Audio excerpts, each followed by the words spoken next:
Hello, my friends. My name is Denys, and welcome to the Blue Studio Mic podcast episode. I don't actually remember the episode. It could be 4, it could be 5. You may check it out in the title of the video because I upload it usually on YouTube. So there should be it. It's nevertheless the first season. I'm doing podcasts just with myself. I don't have anyone to talk with for now.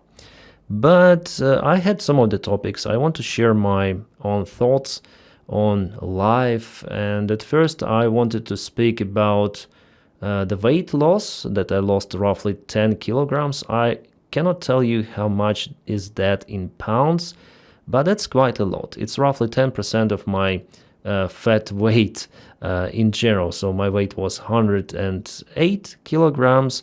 I lost 10 and now it's 98.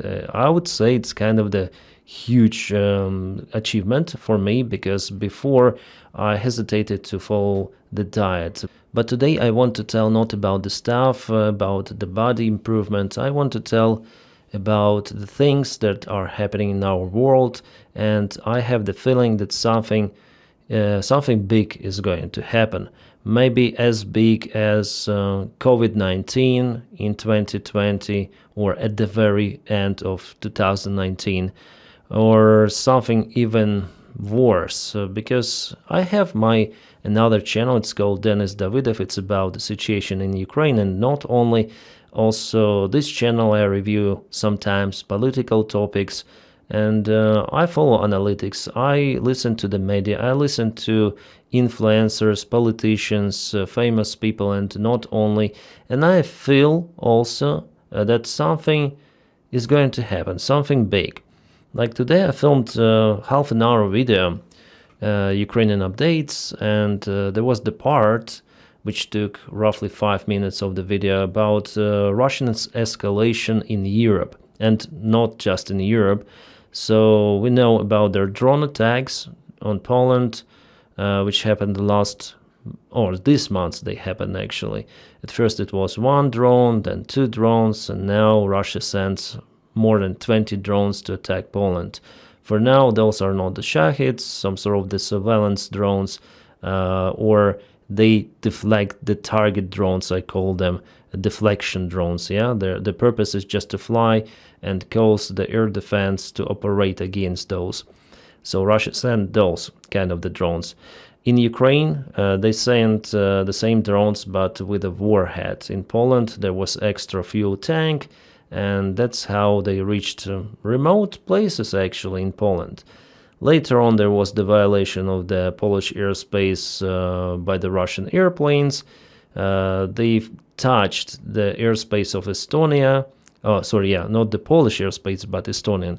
They went to Estonia and touched the airspace just a little, roughly 5 or 10 miles. They went inside Estonian airspace over the Baltic Sea, but they continued to stay there for 12 long minutes. That's a lot, especially for the fast airplanes like MiG-31 fighter jets. There were 3 of the airplanes.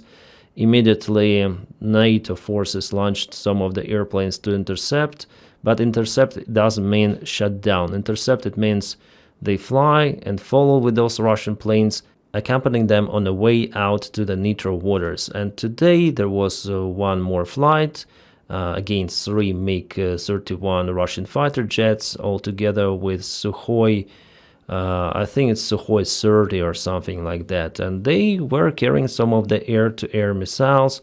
They were flying without any bombs, but air-to-air missiles means they can potentially engage in the air battle against NATO aircraft, which patrolling that area, because Estonia and all of those Baltic countries, they have limited capabilities for the air defense. I wonder if they really have the air force, because today it was a Romanian fighter jets that intercepted Russian jets. Before it was the jet from some other country. I don't remember. I don't want to tell you the misinformation. And also for the last couple of days, maybe 3 days already, some of the drones were spotted in Denmark. They appear here and there in many of the points, closing the Denmark airfields, Denmark forced to close those. Somehow Denmark doesn't want to shut them down. Maybe they don't have capabilities, maybe they have. I think they have, after all. Maybe, like, I don't know the reason why they do not shut down those drones and they still continue to fly and operate in their airspace. To whom those drones belong? Well, for Russia. It's almost 100% that those are Russians. Even though we are in lack of the real 100% evidence, we can say that only if the drone is shut down and only remains could be investigated. Maybe that's why those drones are not being shut down after all. Well, Denmark, I think it does kind of the bad stuff with those drones. I think they should shut down those Denmark Air Force, Denmark military, air defense, and so on. Maybe some other countries, NATO neighbors, could help with that, but we'll see. And also Russia launched their strategic aviation, Tupolev 95, exactly the same airplanes that were kaboomed by Ukraine during the Spiderweb operation. So they're operating far east, at the far east of Russia and the far west of the United States of America. They entered the controlled zone of American military. Like, it's still neutral zone, neutral waters, but it's the controlled area of the American military. So before entering it, you should like send a request to American army. Okay, we're gonna operate in that area. We are alerting you that there could be our airplanes for the training mission or for whatever mission, yeah. But Russians fly there just like that, without any warnings. They take a couple of the fighter jets, they take a couple of the strategic aviation aircraft, and the United States, for example, the last night they were forced to launch some of them, even F-16 fighter jets, to intercept those Russian bombers. Again, interception doesn't mean that they shut down them. No, it means that they fly just near. Well, the similar stuff happened even before, during the Soviet Union time.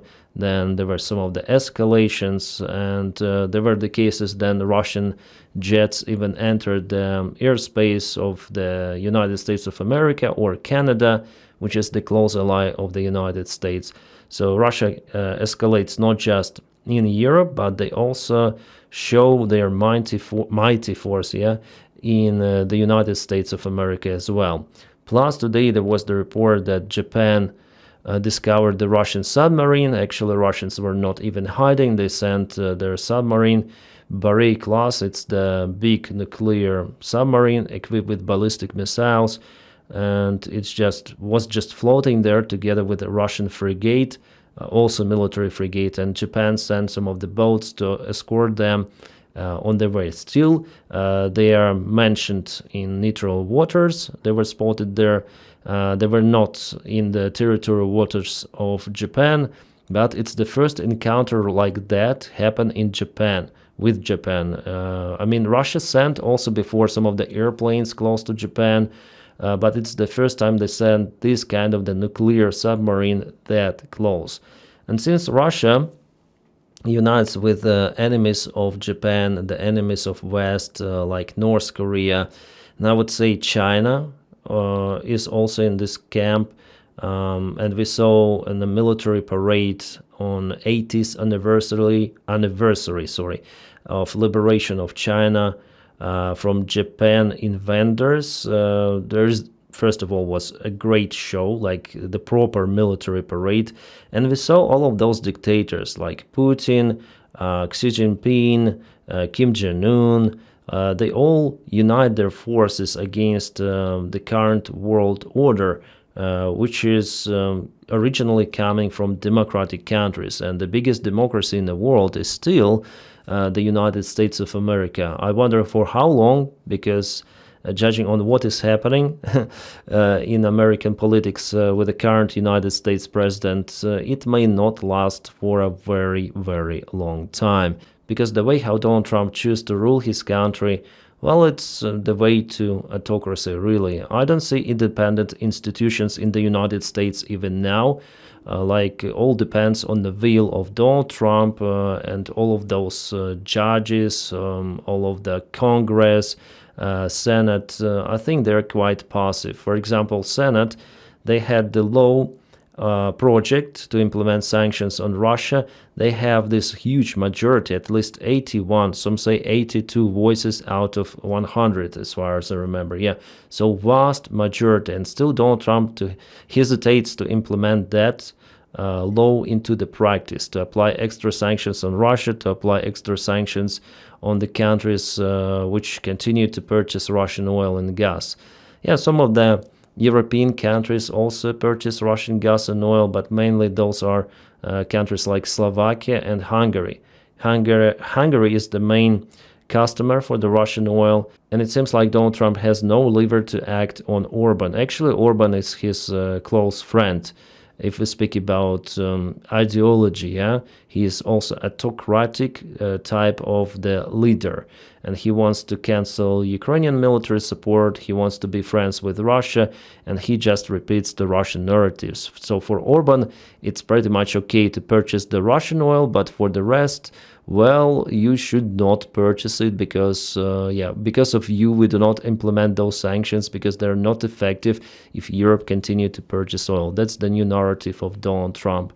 So all of this situation, guys, then I see autocracies are being united, and then democratic leaders, they're losing their influence, and that Europe is a little bit aside. It was left alone by the United States of America because, after all, United States, it is canceling even the military support for the Baltic countries, the countries which are at the edge of the possible war between NATO and Russia.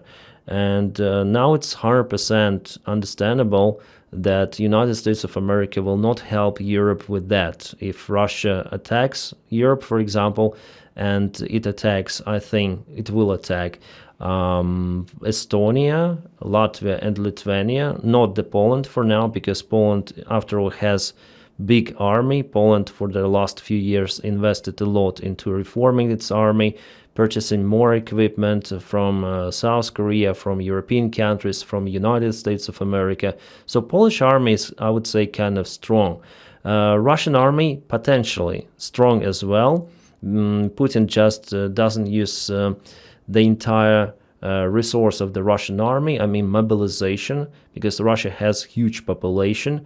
And at any moment, Putin may announce mobilization once again. For him, yes, it's an unpopular step, but he already did it. So this Rubicon has already been passed by him.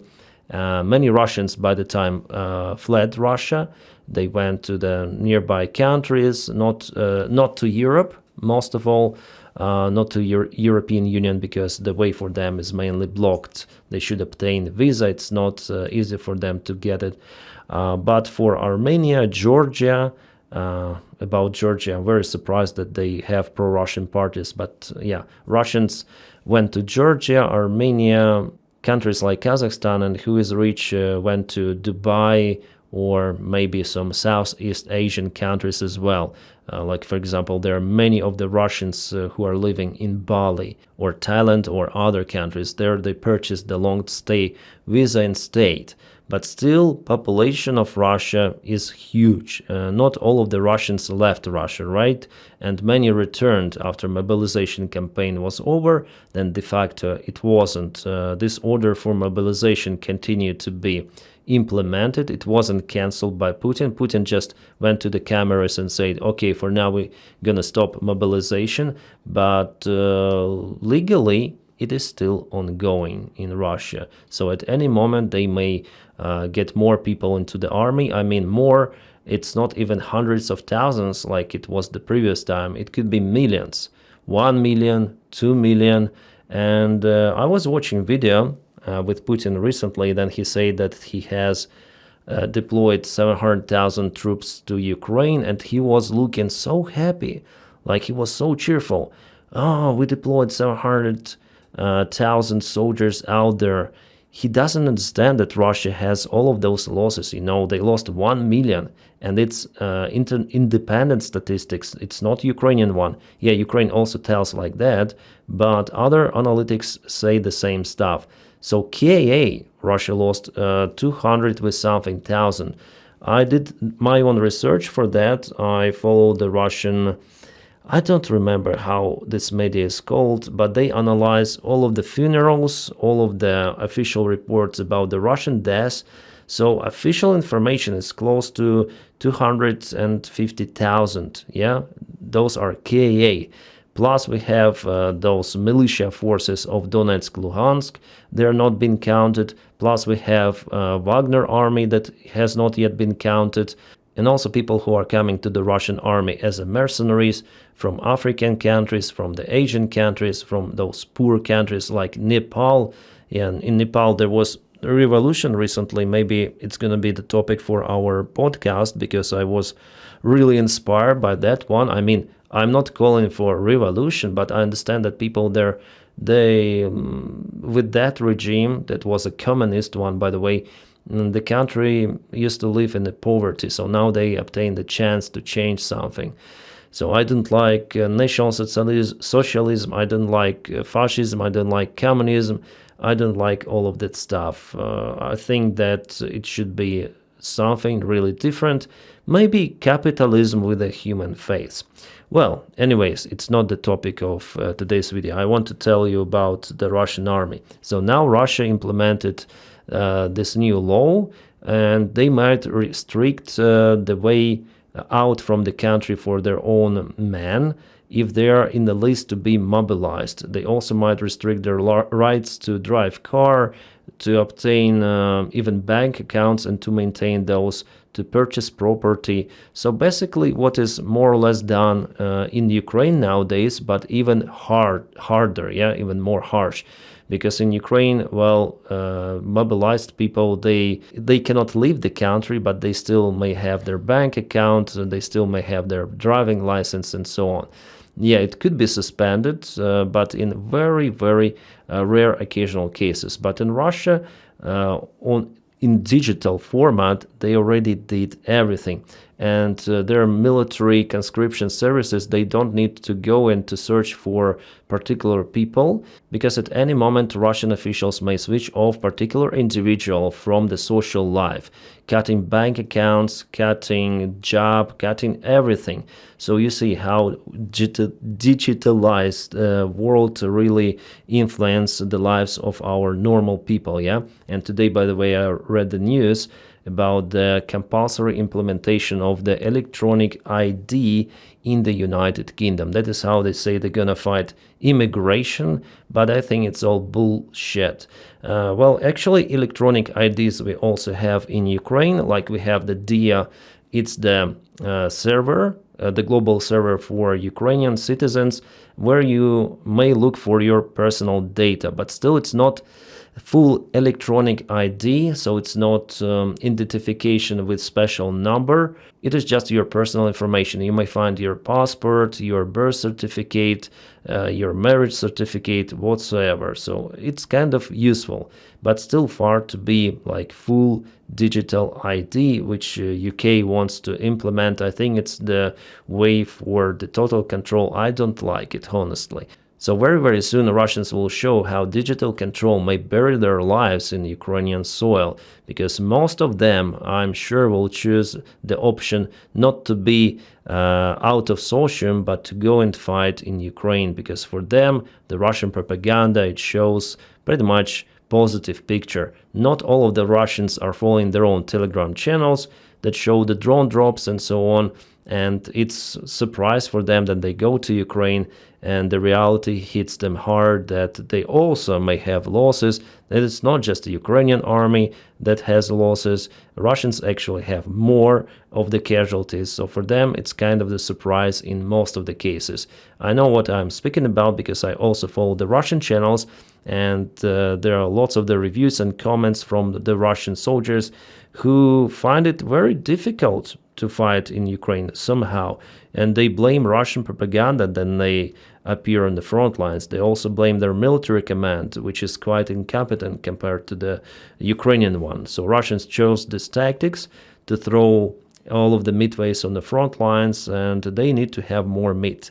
There are less and less volunteers coming to join the Russian army, even with all of those millions, because it's already passed. There is some special threshold, high you rise the stakes, how many million rubles you may pay to average Russian. He will not go to fight in the Ukrainian war because he understands that it doesn't worth it. So 5 millions, I guess it was the maximum threshold, the maximum line. They will not rise the stakes more, and pretty much they are unable because Russian economy is in stagnation or stagflation, as they say. So it's just a matter of time that the Russian economy and Russia itself might collapse. And we're not speaking about months, we're speaking about years, if not a decade, at least a decade I put on that. So it's going to be like with Afghanistan war for the Soviet Union, that it influenced a lot, and it's going to be the same with the Ukrainian war for Russia. And after all, Russia will collapse for many of the states. I don't see the other option for Russia to survive, or not to survive. It's better to say in this case. It will be reformed and fragmented. That's the destiny of any sort of empire, and Russia is the classical empire as United Kingdom used to be. And Putin has those kind of the ambitions to restore his influence, restore his empire, because this kind of the model only exists if they gain more ground. Russians were actually very cheerful. Then Putin occupied Crimea. Putin's ratings went really high, more than 85%, something like that. So all of the Russians, they have this virus of chauvinism. Not all, let's say, but most of the Russians. Sometimes people say, oh, Denys, you don't like Russians, all of the Russians. No, there are kind of the good Russians, also Russians who support Ukraine, but it's really hard to find them. I don't want to be really bothered to look for the flowers in this swamp, So I just have my own personal attitude. Today, for example, I saw the video of how Russian soldiers, it was filmed by Ukrainian drone, of how the Russian soldiers unalived family members in one of the villages, in one of the households, let's say, in Donetsk, living the life just for a little girl, and who knows what they could do to that girl. Also, there was the interception of the radio call of those Russian soldiers. It was published, everything was translated into English. I'll share it also probably on my channel, just for the people in the world to understand who Russians really are. Do I hate them, those Russian soldiers? Yeah, of course. After what they've done to Ukraine, after Bucha, Irpin, Izum, or also in Kharkiv, like they're barbarians, really barbarian army, like it was in Middle Ages, in those centuries and centuries ago. So yeah, they don't have any kind of the empathy from all of the Ukrainians, I think, or most of the Ukrainians.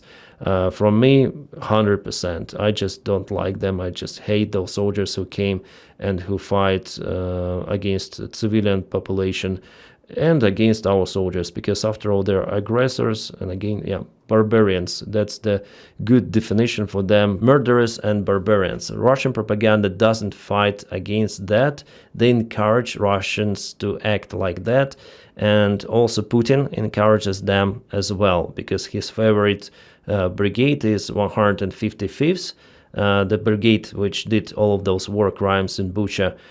So Putin harmed them many of the times, but Ukraine hit them also many times. For example, they targeted the leadership, the command of the brigade. It was a couple of months ago, and there is the change of the command, and also the soldiers. For Ukraine, it's like number one priority to get rid of this brigade, and I think the main part of those soldiers are already gone.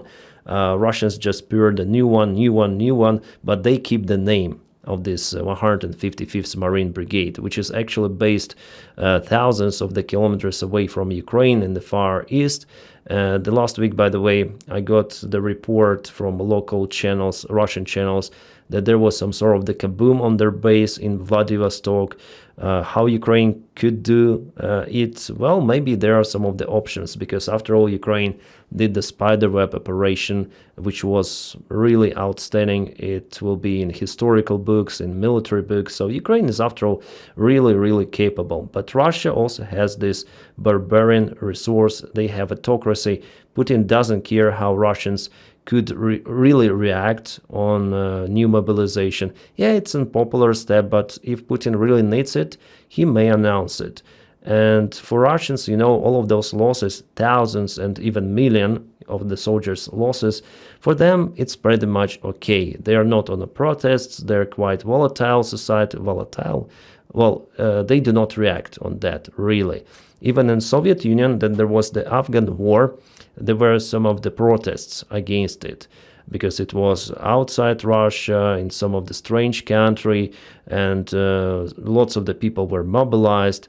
But now everything is fine, even though the losses are uncomparable. In Afghan war, Russia lost roughly 15,000 soldiers KIA, like totally kaputted. And here is how many? 200 times more KIA and many more wounded. Afghan war really influenced the Russian society. Well, this war will influence it even more. It changes absolutely everything. And actually, it brings the collapse of the Russian empire closer. So Putin, with his actions, he actually demolished Russia as it is. Well, it's his decision. He's crazy, stupid bastard, and he started this war maybe because he was isolated during the COVID times, and he surrounded himself with the people who think the same stuff from KGB, and they don't care. They don't care about anything, and Putin feels kind of okay with this war. So they may start to expand it. That is what I think, and I'm getting ready for it little by little. To be honest with you guys, from next week, judging on the escalation, I'm going to not pack things, because I'm, after all, in a neutral country. It's Switzerland. I don't think that something is going to happen here. But if something is going to happen in Baltics, at least I think Switzerland will close its borders, as it did in Second World War. Then Switzerland was surrounded by unfriendly countries, let's say Italy, Germany, occupied France, and Austria. Yeah, Austria was in the Third Reich by the time. So Switzerland was a neutral country, so I think it will be probably. The thing I will do is I'm gonna purchase some of the food, maybe some conserves, maybe some spaghetti or rice, maybe some water. Like water, I think we can get it still here, but maybe food supplies could be disturbed. Not just the food supplies, but supplies of components which are needed to grow the food. So I think it's better to have some savings of that stuff, because you may have some money, you may have transport, but you may not have benzene, diesel, or food. I encountered it then the war had started in Ukraine. The food, we still got it. It was, everything is okay. After all, Ukraine is self-sustained about the food. We have great agriculture there. But about benzene, it was a big trouble. I went to the village where the relatives of my wife used to live. And I couldn't get out from there because there was absolutely zero fuel on the gas stations. And because of that, mainly, I waited there a couple of months in that village. And then fuel appeared. I immediately refueled the car and we went to Cherkasy and later on to Borispol. But the fuel crisis, I think, continued for at least half a year. And you couldn't find the fuel, actually. Yeah, it was not really possible. The same thing is happening in Russia, I guess. Yeah, in the occupied territories and Russian remote regions. Because of the Ukrainian strikes on oil refineries, Russians are staying without fuel, or the fuel prices are rising very high. Well, in Moscow and St. Petersburg, the fuel prices are now 20% more than usual, after Russia tries to keep those regions okay, populated regions, because there are lots of the people who might after all, protest, yeah, but even though I do not expect for Russians to protest, after all, the society is damn sick. They are very, very inactive, I would say, despite what is happening to them.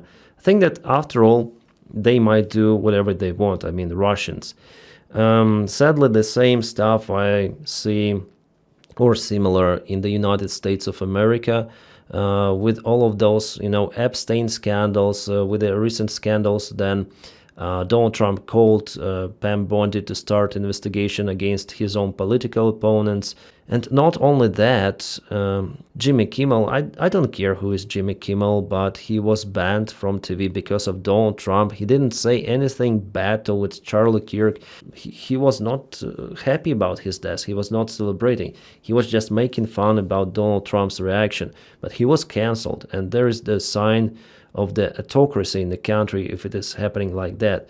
But Americans, I understand that most of the Americans, mostly Americans, are watching me. Like society, I don't see like the prompt reaction. Like there are some of the protests, but I think there should be more, guys, because you may lose your country. Russians experience the same with Putin. Believe me, guys, you're risking too much with the current White House administration. It is illogical, incompetent, and it is greedy for power. They want to reform your country. They want to take the full control over absolutely everything, and most of all of your personal life. So if you like your country of democracy, country of freedom, I admire United States of America. It was like the role model for all of the freedom world, but now it's changing its direction. So if you like this democracy, please protest the way you can. For example, with Jimmy Kimmel, it was a good move to cancel Disney Plus subscriptions, Hulu subscriptions. You see the reaction, they restored Jimmy Kimmel, but after all, those big syndicates, corporations, they still restrict him. So he's out there. YouTube helps, by the way, because it's the platform which is quite okay with the critics of the governments and the power. Jimmy Kimmel is on YouTube. Jimmy Kimmel is on ABC, so it's out there, but not everywhere as he was before. And I was really happy that he was restored. It was a very, very good sign, the sign that people, after all, matter.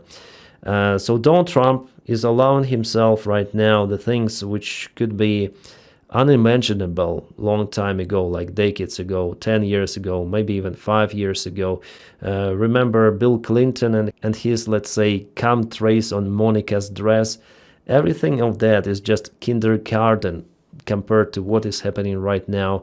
But there is like no reaction, no proper reaction, because they're like this huge elite superpower which is made for billionaires out there. I mean, MAGA cult, and they control now almost absolutely everything. And the Democratic Party, I would say it's inactive. Who is out there who openly against Donald Trump? Well, maybe Gavin Newsom.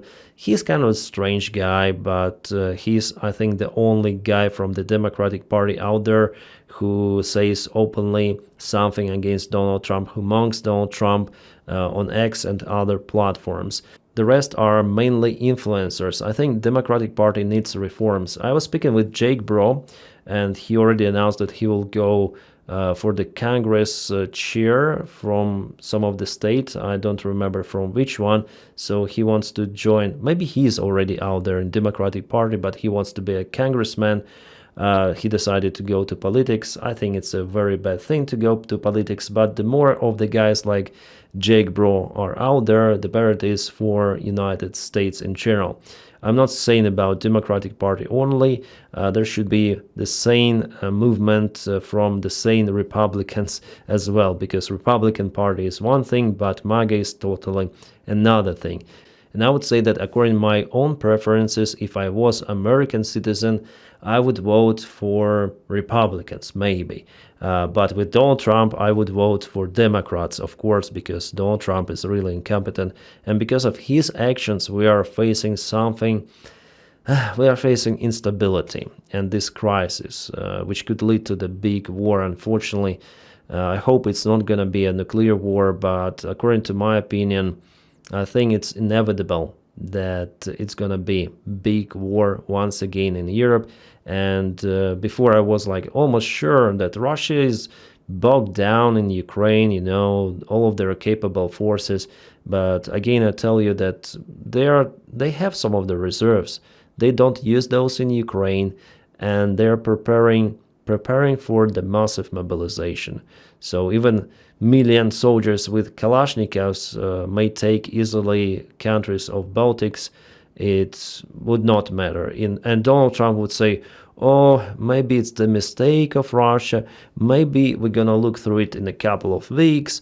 Or maybe it's just a big provocation, NATO officials might say. And all of this stuff, like, it shows weakness, really, of Western countries. And we see how those dictators prevail. I think that Russia is in a very close cooperation with China, and they agreed that Russia would be like this power that might go straight forward, like this bull, breaking through the walls, testing NATO. And at the same time, I'm sure about it, that China prepares the landing operation, which could be the biggest military operation in the human history against Taiwan. Yeah, and I'm sure that also that Donald Trump and NATO, they're quite weak to react promptly. And the fifth article in this case wouldn't help. If you open the fifth article, you understand that it's nothing more than another Budapest memorandum. Countries agree to help and support another NATO member countries as they deem necessary. It doesn't require them to deploy their forces or to nuke the enemy. No, it's absolutely not like that. So United States may send some of the Patriot systems in the best case if there will be time or the place to send those, because Russia may occupy Baltic countries quite fast. So I have huge questions about integrity of NATO as the institution, as an organization, and I'm sure that Putin wants to try out to play with it, how NATO could potentially react, how the fifth article could work. So with those escalations, they're gonna intensify. You'll see that in the coming months, in the coming even years. But I think the escalation could be really fast. That's why the next week I'm gonna go to the shop and I'm gonna purchase some of the long storage goods just in case I need some food if all of the shops are going to be closed, because after all, I'm not a farmer. I don't have my own cows, pigs, or I do not grow wheat. No, it's not like that. Before, people used to live like this, but now we go to shops and we really depend on infrastructure. And without fuel, for example, trucks will not deliver food to our shops, our malls. We're very, very dependent on this world stability infrastructure, and it's the weakest spot of our modern day society. Yeah, we're also dependent on communication. Russia, by the way, does their cyber attacks and also attempts to cut underwater cables in the Baltic Sea, internet cables. Houthis also try to cut the cables, and sometimes they're successful cutting internet for some of the parts. So everything is very vulnerable, in the current world. We should be ready for those possible changes. And even me, I live in a neutral, safe country, but I understand the risks, and I'm trying to get prepared for them, because it's not just me. Yeah, if it was just me, I would probably go and fight in Ukraine. But I have family, I have my daughter, and I worry about them. I want them to have some sort of the stability. But in our crazy world, it's impossible to achieve stability. I understand it. I don't know what it's going to be the next day, the next year. Unfortunately, guys, it is like that. We live with you in instability. And Donny, all of those dictators, they increase the coefficient of the instability in this formula of our life. Well, it's pretty much what I wanted to say today. Maybe a little bit pessimistic, but I like those kind of the podcasts when I can just speak with you just like that, with minimum cuts, minimum editing of the video. It's hard for me because English is not my native language, and you understand, how I speaking all the same words again and again, but I think you understand me, and in a way it's my therapy. Then I can speak with you I like streams more because I read your comments. I can't react. I react to them. I communicate with you. Well, here, if you want, you can comment below under this video in the comment section. I will look through your comments and like them as usual if I like them. So, guys, thank you for your attention to this matter, and see you in the next episode. Ciao.